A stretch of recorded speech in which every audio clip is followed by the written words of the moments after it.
ऐसी कोई व्यवस्था देखी है जहां मालिक भूखा मरे और नौकर मजा करे?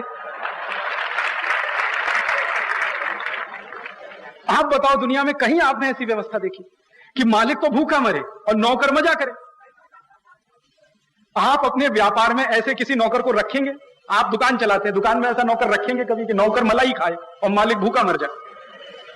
तो जो देश का मालिक है, जिसको हम वोटर कहते हैं, देश का नागरिक कहते हैं, जो टैक्स देता है, लेजिटिमेट सिटीजन है, नेचुरल बॉर्न सिटीजन है, वो भूखा मर रहा है और हमारे देश के पुडारियों की पगार पे एक एक व्यक्ति पर 18 कोटी रुपए खर्च हो रहा है। फिर राष्ट्रपति की पगार तो 18 कोटी, उनके नीचे उपराष्ट्रपति, उनकी पगार का खर्च एक बरस का 13 कोटी। एक बार मैंने यह भी माहिती लेने की कोशिश की कि ये लोग काम क्या करते हैं, क्या काम करते हैं? आप पूछो क्या काम करते हैं उनसे। तो राष्ट्रपति का काम है कि लोकसभा से कोई फाइल जाती है उस पर सही करना। तो कितने दिन फाइल जाती है? बरस में 1 महीना बस। क्यों? बाकी दिन लोकसभा चलती ही नहीं, और चलती भी है तो वहां दंगल होता। लोकसभा तो अखाड़े से भी ज्यादा बुरी हो गई, क्योंकि अखाड़े में भी जो दंगल होता है उसके नियम कायदे कानून, वहां तो कुछ नियम ही नहीं है, कायदे ही नहीं, कानून ही नहीं। कोई किसी की पैंट उतार रहा है, कोई किसी की खींच रहा है, कोई किसी की खींच रहा है, यही लगा रहता है लोकसभा। और कभी कभी तो ऐसी हालत होती है लोकसभा की कि वो बेचारा जो अपना अध्यक्ष है वो ठक ठक ठक ठक पीटता रहता, कोई किसी की सुनता ही नहीं। लगे हैं जिंदाबाद मुर्दाबाद, ऐसे जैसे गली के चौराहे पे जिंदाबाद मुर्दाबाद करते हैं वो सदन के अंदर। और जब राष्ट्रपति लोकसभा अध्यक्ष बहुत परेशान हो जाता है तो सदन को स्थगित कर देता। तो वो यही तो चाहते हैं कि सदन स्थगित होता रहे और पगार उनको बढ़ती रहे। तो सदन स्थगित हो जाता, फिर काम ही नहीं होता, और ऐसे दिवस लोकसभा में बहुत बर्बाद होते हैं।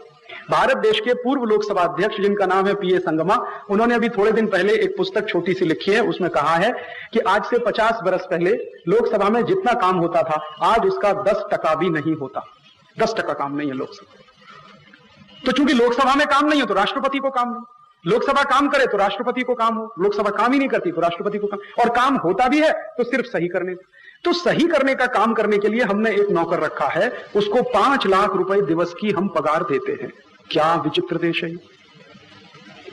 और हिंदुस्तान में जो मालिक है इस देश का, काश्तकार, मजदूर, अध्यापक, विद्यार्थी, आप, मैं, हम सब, जो रोज 8-8 घंटे मेहनत करें, 10-10 घंटे खेती में मेहनत करें, उनको 40 रुपए नहीं मिलता, 50 रुपए नहीं मिलता, 60 रुपए नहीं मिलता। बेचारे 10-10, 15-15 रुपए पे काम करने को तैयार है। कल मैं उरन नाम के गांव में गया, वहां मेरे एक परिचित मित्र हैं निमाड़े से, मैं उनसे बात कर रहा था तो उन्होंने कहा, राजीव भाई हमारे गांव की तो परिस्थिति ऐसी है कि बहनें, महिलाएं पूरे दिवस खेत में काम करें तो भी 25 रुपए नहीं मिलता उनको। तो हमारे देश का काश्तकार दिवस भर खेती में काम करे, मर जाए तो उसकी पीठ टूट जाए, क्योंकि जब वो खेती करता है, धान की खेती करे तो उसकी पीठ टूट जाती है, झुके झुके झुके झुके धान की रोपाई करनी पड़ती है। वो काश्तकार को दिवस में 25 रुपए भी न मिले और राष्ट्रपति को सिर्फ सही करने के लिए दिवस का 5 लाख रुपए खर्च। ये व्यवस्था अपने देश में। और राष्ट्रपति महोदय जिस घर में रहते हैं वो घर कैसा? 350 कमरे एक घर में। शिवाजी महाराज का महल भी नहीं था ऐसा, तो 350, किसी राजा का महल नहीं था 350 कमरे। राष्ट्रपति के महल में 350 कमरे। मैंने एक दिन उनको कहा, मेरे कुछ मित्रों को जो पुडारी हैं, कि राष्ट्रपति 2 पति पत्नी हैं बस, एक पति और एक पत्नी, और तो कोई है नहीं घर में। तो ये 2 लोग 350 कमरे में रहते कैसे हैं? आप मुझे जरा ये समझो, कैसे रहते? कुछ हिसाब ही नहीं बैठता उसका। मैंने एक दिन ये सोचा कि वो एक दिवस या एक रात एक कमरे में सोए, दूसरे दिवस दूसरे कमरे में सोए, तीसरे दिवस तीसरे कमरे में सोए, तो भी 1 बरस के बाद पहले कमरे का नंबर आएगा। 1 बरस के बाद, क्योंकि 1 बरस में दिन 365, 15 दिवस छुट्टी के निकाल दो। हालांकि राष्ट्रपति की छुट्टी उससे ज्यादा है, 3 महीने की छुट्टी है उनकी, तो मैं तो 15 दिवस ही की बात करता हूं। तो 15 दिवस छुट्टी के निकाल दो, हर दिवस वो एक कमरे में सोए, तो भी 350 कमरे का हिसाब कुछ समझ में नहीं आता। वो रहते हैं उतने बड़े घर में। हो सकता है राष्ट्रपति बनने के पहले उनके पास 2 ही कमरे का घर हो, लेकिन राष्ट्रपति बनने के बाद, माने हमारा नौकर बनने के बाद, उनको आलीशान महल मिलेगा। जब वो हमारे जैसे हैं तब वो 2 ही कमरे के घर में रहेंगे, लेकिन जब हमारे नौकर बन के सही करने के लिए बैठेंगे तो उनको 350 कमरे का घर मिलेगा। ये व्यवस्था अपने देश में। अब वो जो 350 कमरे का घर है उसकी सफाई होती है, तो उसमें तो 400 से ज्यादा तो कर्मचारी है झाड़ू लगाने वाले, फिर पीछे से पोछा लगाने वाले, दिवस भर उसमें सफाई चलती रहती है, दिवस भर। मैं तो कई बार गया हूं वहां। और फिर वहां पे रसोई हैं, डॉक्टर हैं, 20 डॉक्टर हैं, 20। अब पता नहीं कैसे इलाज होगा। एक डॉक्टर हो तो कुछ समझता भी है भाई उसको क्या बीमारी है क्या नहीं। अब 20 डॉक्टर एक साथ खड़े हो गए और राष्ट्रपति एक बीमार, कैसे इलाज करेंगे कुछ मुझे तो नहीं समझ। वो एक डॉक्टर एक डायग्नोसिस करेगा, दूसरा दूसरी करेगा, तीसरा तीसरी करेगा, पता नहीं कैसे इलाज। अभी हिंदुस्तान की परिस्थिति यह है कि गांव में 2-2 लाख लोगों के मरीजों पर एक डॉक्टर नहीं और राष्ट्रपति के ऊपर 20 डॉक्टर। और जब वो चलते हैं तो 25-30 कारें उनके साथ चलती, 25-30 कम से कम। एक बार मैंने किसी को पूछा कि भाई इतनी कार क्यों चलती है, एक कार काफी है उनके लिए। तो उन्होंने कहा हम इसलिए 25-30 कार चलाते हैं कि उनके ऊपर कोई अतिरेकी हमला ना करे। तो मैंने कहा आप इसकी क्या गारंटी लेते हैं? तो उन्होंने कहा हम ऐसी गारंटी लेते हैं कि राष्ट्रपति किस कार में ये पता ही नहीं चलता। तो एक ही कार में वो बैठते हैं, बाकी सब खाली होती है, सिर्फ ड्राइवर रहता, आगे पीछे लाइन से चलती है। एक में वो बैठते हैं, बाकी खाली चलती है। तो वो जब चलती हैं तो उनके डीजल पेट्रोल का खर्च वो अलग से है। तो कुछ समझता नहीं अपने को, तो ये क्या चलता है अपने लिए। फिर उपराष्ट्रपति है, उनको तो बरस का खर्च 13 कोटि का, उनका तो कुछ भी काम नहीं। राष्ट्रपति तो भी सही करते, उपराष्ट्रपति का तो वो भी काम नहीं। एक बार मैंने किसी को पूछा ये उपराष्ट्रपति क्यों बनाया आपने, काम तो कुछ है नहीं। तो वो कहते हैं कि राजीव भाई राष्ट्रपति मर गए तो।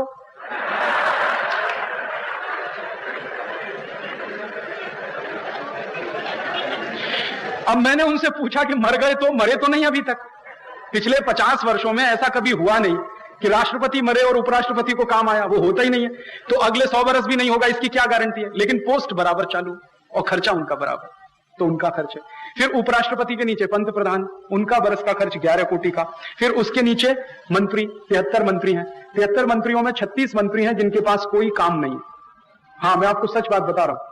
उपराष्ट्रपति के नीचे पंत प्रधान, उनका बरस का खर्च 11 कोटि का। फिर उसके नीचे मंत्री, 73 मंत्री हैं। 73 मंत्रियों में 36 मंत्री हैं जिनके पास कोई काम नहीं है। हाँ, मैं आपको सच बात बता रहा हूं। एक अंदर की बात बताता हूं, सरकार के अंदर जो 36 मंत्री हैं उन्होंने अभी एक एसोसिएशन बनाया, संगठन बनाया सरकार के अंदर। सरकार के अंदर आप समझते हैं संगठन बनता है वहां भी। उन्होंने क्यों बनाया? तो एक मंत्री को मैंने पूछा भाई आपने क्यों एसोसिएशन बनाया? तो उन्होंने कहा हमने प्रधानमंत्री को एक मेमोरेंडम दिया, ज्ञापन दिया। तो क्या बात का? कि हमको काम दो, काम ही नहीं है हमारे। तो मैंने पूछा आप दिवस भर करते क्या है? कि बस बैठते हैं एसी में, सवेरे आते हैं शाम को घर चले जाते हैं, कुछ उसमें देखते रहते हैं टीवी वगैरह, और तो कुछ काम है नहीं। और काम क्यों नहीं है? क्योंकि पहली बार ऐसा मंत्रिमंडल बना देश में जिसके मंत्रियों की जरूरत ही कम थी। ज्यादा से ज्यादा 40-45 मंत्री बहुत होते हैं दिल्ली में, अभी तो 73 मंत्री। काम कहां से आए? लेकिन खर्चा उनका सबका मंत्रियों वाला। फिर उन मंत्रियों के नीचे मुख्यमंत्री, पूरे देश में 28 मुख्यमंत्री। दर एक मुख्यमंत्री का साल का खर्च 10 कोटि, तो 28 का 280 कोटि। फिर 28 राज्यपाल मुख्यमंत्री के ऊपर, हर एक राज्यपाल का 11-12 कोटि का खर्च, तो 300 कोटि वो।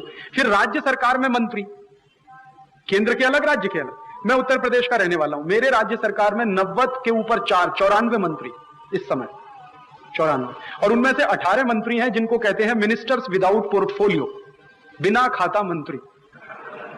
खाता कहां से लाए? लेकिन मंत्री है सर, आएगा कहां से? और जो मंत्री खाता के बगैर हैं उनका बरस का चाय पानी का खर्च 1 कोटि 36 लाख रुपए का, चाय पानी का खर्च। खाता नहीं है लेकिन चाय पानी, शायद चाय पानी के लिए ही मंत्री। फिर एक बार मैंने किसी पुढ़ारी को पूछा यूपी में कि भाई इतना जंबो मंत्रिमंडल क्यों? तो उन्होंने कहा मुख्यमंत्री की कुर्सी बचाने के लिए तो बना नहीं पड़ता। तो मैंने कहा मेरे उत्तर प्रदेश में 405 आमदार होते हैं, पहले तो 425 थे, फिर जब से उत्तरांचल अलग हुआ तब से हमारे यहाँ 405 आमदार। तो मैंने कहा एक दिन आएगा सब आमदार को मंत्री बनाओगे, क्योंकि हर एक का वोट चाहिए मुख्यमंत्री, और सबके लिए मंत्री की गाड़ी दोगे, लाल बत्ती दोगे, हरी बत्ती दोगे, सब करोगे। और उनके लिए रहने को घर फ्री है, बंगला फ्री है, बिजली फ्री है, मोबाइल फोन फ्री है। आप जानते हैं हर एक मंत्री को मोबाइल फोन फ्री है। और उनको जो मोबाइल मिला हुआ है वो रोमिंग है, ऑल इंडिया है, वो फोन करें या ना करें 8,000 रुपए महीने का तो उसका बिल है, 8,000 रुपए महीने का बिल है। वो फोन करें या ना करें, हर एक मंत्री को ऑल इंडिया मोबाइल, स्टेट में भी और सेंट्रल में। फिर उसके बाद जब वो सदन नहीं चलता, माने विधानसभा नहीं चलती, लोकसभा नहीं चलती, और अपने क्षेत्र के दौरे पर होते हैं, तो वो अलाउंस अलग से मिलता, कॉन्स्टिट्यूएंसी के हिसाब से। फिर गाड़ियों में डीजल पेट्रोल मिलता। केंद्र के मंत्री को बड़े आराम से बरस में 400 लीटर डीजल या पेट्रोल फ्री है, मिनिमम इतना तो है। फिर हवाई जहाज की यात्रा फ्री है, फिर रेल की यात्रा फ्री है। तो क्या क्या नहीं है उनको। एक एक घर के मंत्री को मैंने देखा 5-5 एकड़ में घर बना हुआ है, 5 एकड़, और उसमें वो भाजी करते हैं और भाजी भी बाजार में बेचते हैं, उसकी भी कमाई कर लेते हैं। आप हंसिए मत, मैं आपको सच्ची बात बोल रहा हूं। दिल्ली में कई मंत्रियों के घर में मैंने देखा वो भाजी पाला करते हैं और बाजार में बेच के उसका भी नफा लेते हैं, क्योंकि 5 एकड़ का प्लॉट है, क्या करेंगे उसमें, रह तो सकते नहीं, तो उसमें खूब करते हैं, तो उसमें से कमाई करते हैं। तो ये परिस्थिति है। फिर एक दिन मैंने क्या किया कि इसके ऊपर 800 खासदार अपने देश में और 800 खासदार के ऊपर 4025 आमदार पूरे देश में, हर एक खासदार का एक महीने का खर्च 1 लाख रुपए। और ये जो पगार बाढ़ हुआ ना अभी 15-20 दिवस पूर्व, 3 पट पगार बाढ़ किया, तो पगार बाढ़ के बाद अब खासदार का महीने का खर्च हो जाएगा 3 लाख रुपए। अभी तक 1 लाख रुपए महीने था, 3 लाख। अब आप देखो ये चतुराई क्या है। आप अगर अखबार पढ़ोगे तो उसमें खबर ये है कि पहले उनको पगार थी 4000 रुपए मासिक, अब 12000। ये तो बेसिक है, इसके ऊपर बहुत कुछ होता है। ये तो आपको मुझको मूर्ख बनाने के लिए बेसिक सैलरी है।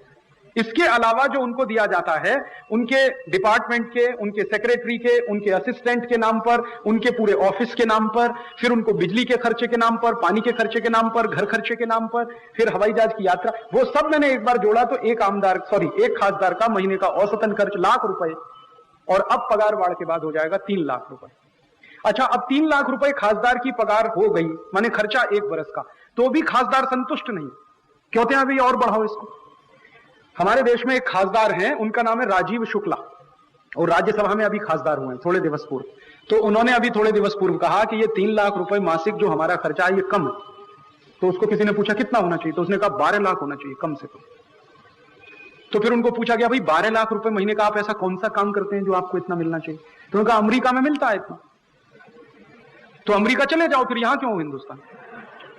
जाओ अमेरिका, हमने तो नहीं रोका है आपको, ले लो वहां का वीजा, चले जाओ। और अमेरिका में तो उल्टी हालत है, अभी जो गए हैं उन्हीं को पीट पीट के भगा रहे हैं अभी। तो अमेरिका में 12 लाख रुपए मासिक है, और वो तब है जब उनकी इकोनॉमी का स्केल और हमारी इकोनॉमी के स्केल में जमीन आसमान का फर्क है। अमेरिका का 1 साल का बजट हिंदुस्तान के 10 साल के बजट के बराबर है। तो जब उनका 1 साल का बजट 10 साल के हमारे बजट के बराबर है, उस बजट में वो 12 लाख रुपए महीने देते हैं। लेकिन एक माहिती मैं आपको देना चाहता हूं, वो ये, अमेरिका के किसी भी खासदार को ना तो मुफ्त में मोबाइल फोन मिलता है, ना मुफ्त में हवाई यात्रा करने को मिलती है, ना मुफ्त में रहने को घर मिलता है, ना मुफ्त की बीज मिलती है, ना मुफ्त का पानी मिलता है। उनको उतना ही टैक्स देना पड़ता है जितना दूसरे लोगों को देना पड़ता है। हमारे खासदार ये भूल जाते हैं जब ये कहते हैं। और अमेरिका ही क्यों, दुनिया के किसी भी देश में किसी भी खासदार को मुफ्त में मोबाइल फोन नहीं मिलता। ब्रिटेन में आप चले जाइए, ब्रिटेन में जितने भी एमपीज हैं हाउस ऑफ कॉमन्स के या हाउस ऑफ लॉर्ड्स के, सबको किराए के घर में रहना पड़ता है या अपने घर में रहना पड़ता है। सरकार किसी को घर नहीं देती, गाड़ी किसी को नहीं देती, भत्ता किसी को नहीं देती। हमारे ही देश में है ये व्यवस्था। तो इतनी भयंकर पगार का खर्च अपने देश का, और ये खर्चा कितना है? मैंने एक बार ये सब खर्चा जोड़ा, राष्ट्रपति से लेकर और नीचे हिंदुस्तान में म्युनिसिपल कॉर्पोरेशन के कॉर्पोरेटर तक पगार का खर्च एक बार मैंने जोड़ा। फिर बाद में मुझे लगा कि सरपंच को भी इसमें शामिल करूं, क्योंकि अब उनको भी पगार मिलने लगी है। तो 5,76,000 सरपंच हैं पूरे देश में, तो उनका भी खर्च मैंने जोड़ा, तो 1 बरस के पगार का ही खर्च 87,000 कोटी रुपए 1 बरस का। और ये जो 87,000 कोटी रुपए पगार के ऊपर खर्च होता है, वो हमारे देश की गरीबी का सबसे बड़ा कारण है। आप पूछोगे क्यों? आप सीधे से हिसाब जोड़ लो ना। अगर ये 87,000 कोटी बरस में खर्च नहीं होता, सीधे लोगों में बांट दिया जाता, तो भी एक एक व्यक्ति को इस देश में 8,700 रुपए बड़े आराम से बरस में मिल सकता। नहीं करते हम, व्यवस्था ही नहीं चलाते, ना हमें संसद चलानी है, लोकसभा ना विधानसभा। बंद कर दो ये सब, क्योंकि आप चलाते हो हमारे लिए और हमारा ही काम होता नहीं, पगारवाड़ होती रहती। जब संसद में पगारवाड़ का विधेयक आता है, सब खासदार एक बाजू में हो जाते, कोई उस दिन विपक्ष नहीं होता, सब सत्ता पक्ष में आ जाते। और पगारवाड़ का विधेयक 3 मिनट में पारित होता है, बस 3 मिनट में। और मुझे इस बार इतना खराब लगा कि इसी वर्ष हिंदुस्तान में भूख से सबसे ज्यादा लोग मर रहे हैं, और इसी वर्ष अपने पुडारी पगारवाड़ में लगे हुए हैं। सबसे ज्यादा दुख की बात है अपने देश, और दुख ही नहीं, शर्म आती है मुझे मेरे देश के पुडारियों। यही देश है जिसको भारत हम कहते हैं। 50 वर्ष पूर्व इस देश में ऐसे पुढारी होते थे जो देश के लिए सब कुछ दे सकते थे, घर में जो है वो भी निकाल के दे सकते। आप उन पुढारियों के नाम गिन लो। लोकमान्य तिलक, हमारे देश में सुभाष चंद्र बोस, भगत सिंह, चंद्रशेखर आजाद, तात्या टोपे, झांसी रानी लक्ष्मीबाई, नाना फडणवीस, सावरकर, महात्मा गांधी, ऐसे ऐसे आप लिस्ट बनाते जाओ, एक एक पुढारी का नाम लेते जाओ। चाफेकर बंधु, ये जितने भी नाम आप लेना चाहो ले सकते हो। इन सभी नाम लेने वालों के नेताओं के चरित्र लगभग क्या थे कि वो देश के लिए कुछ भी कर सकते थे। अपना घर देना हो तो घर दे सकते थे, बच्चों को दांव पर लगाना हो तो बच्चों को दांव पर लगा सकते थे, नौकरी छोड़नी हो तो नौकरी छोड़ सकते थे, धंधा छोड़ना हो तो धंधा छोड़ सकते थे, और किया है उन्होंने। आप जानते हैं सुभाष चंद्र बोस तो आईसीएस में टॉपर थे, और अंग्रेजों की सरकार में आईसीएस टॉप करना कोई मजाक बात नहीं थी। हिंदुस्तानियों को तो प्रवेश नहीं मिलता, और उन्होंने अंग्रेजी लड़कों को पीछे छोड़ते हुए खुद टॉप किया था। वो बहुत बड़े पद पर नौकरी के लायक थे, लेकिन टॉपर होने के बाद भी नौकरी छोड़कर उन्होंने आजाद हिंद फौज बनाई थी, सब छोड़ दिया। भगत सिंह, चंद्रशेखर आजाद बहुत अच्छे घर के बच्चे थे, चाहते तो करोड़ों रुपए कमा सकते थे, व्यापार कर सकते थे, लेकिन छोड़ दिया सब। चाफेकर बंधु भी ऐसे ही थे। हमारे देश में सावरकर की कोई कमी थी क्या योग्यता में? महात्मा गांधी की योग्यता कुछ कम थी क्या? बहुत बड़ी डिग्री थी उनके पास, बैरिस्टर थे, करोड़ों करोड़ों रुपए कमा सकते थे। लोकमान्य तिलक को देखो, लोकमान्य तिलक के पास बार एट लॉ की डिग्री थी, वो चाहते कोटिपति बन सकते थे, लेकिन इन सब ने देश के लिए सब कुछ न्योछावर किया, अपनी जान तक दी। पैसा तो कुछ भी नहीं होता, पैसा दान तो कोई भी कर सकता है, अपनी देह का दान करना, अपनी जान देना, अपनी कुर्बानी देना, ये तो ऊंची बात है। वो सब करने की मान्यता रखने वाले पुढ़ारी वो एक बाजू में, और आजकल के हरामखोर पुढ़ारी दूसरे बाजू में। आजकल के पुढ़ारियों को तो कहीं से मौका मिल जाए तो जोंक की तरह से चिपकते हैं, और खून जब तक अंतिम बूंद बाकी है आप में तब तक चूसते रहते हैं। ऐसे हैं सब, कहीं मौका मिल जाए। देखो आप, एक तो पगार में पैसा लेते हैं भरपूर, भत्ते मिलते हैं, वेतन मिलता है भरपूर, फिर यही पुढ़ारी रिश्वत भी लेते हैं अलग से। आप छोटे से छोटा काम लेके जाओ, अकोला में कहीं पर किसी मोहल्ले में एक हैंड पाइप लगाना है, और मैं आपको चैलेंज देकर बोलता हूं आप ले जाओ कि हमें एक हैंड पाइप लगाना, बिना पैसे के आपका काम हो जाए तो आप मुझे बता देना, छोटे से छोटा काम।